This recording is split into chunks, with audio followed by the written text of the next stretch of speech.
Hello guys! Ayan, as usual, tayo po'y nag-invento na naman. Ito pong aking niluto ay, ang tawag ko po ay sinigang na manok with lemon. Ayan po, ang ating manok. Isang chicken drumstick po yan. And then nilagyan ko ng long beans. Ano nga yun? Ano nga tawag dyan sa long beans? Sitaw.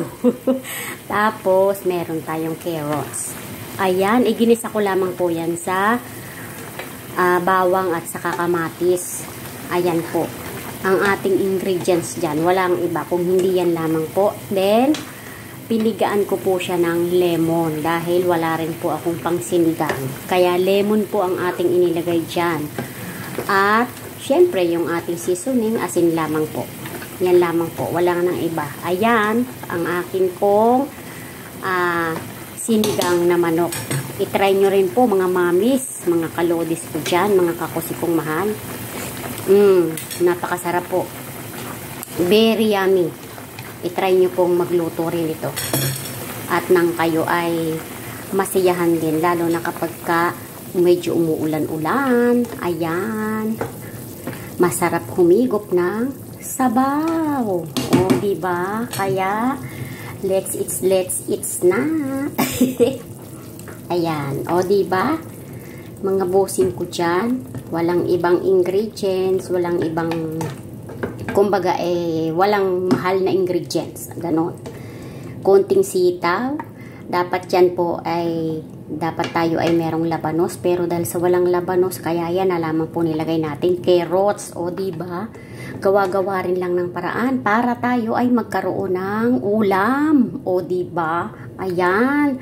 Kaya mga kamamis ko dyan, itry nyo rin yung lutuin. At napakasarap po. Mga mamis, mga kakusi kong mahal, mga kalodi ko dyan, mga kabeshiwap. Ayan. Lutuin nyo po yan at napakasarap. Maigagaranti ko po sa inyo na talagang siya ay masarap.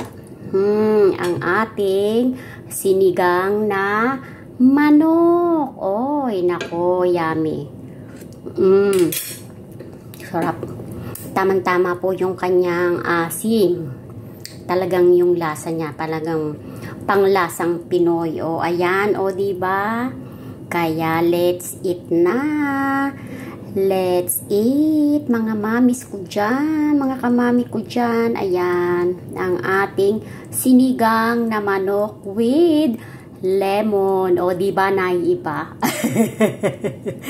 Naiibaw. Ayan pa yung ating lemon. Half lang yung ating inilagay. Ayan. Okay? Siya, babay na. Maraming pong salamat sa inyong lahat. At itry nyo din ito para inyong malasahan. Bye. God bless everyone.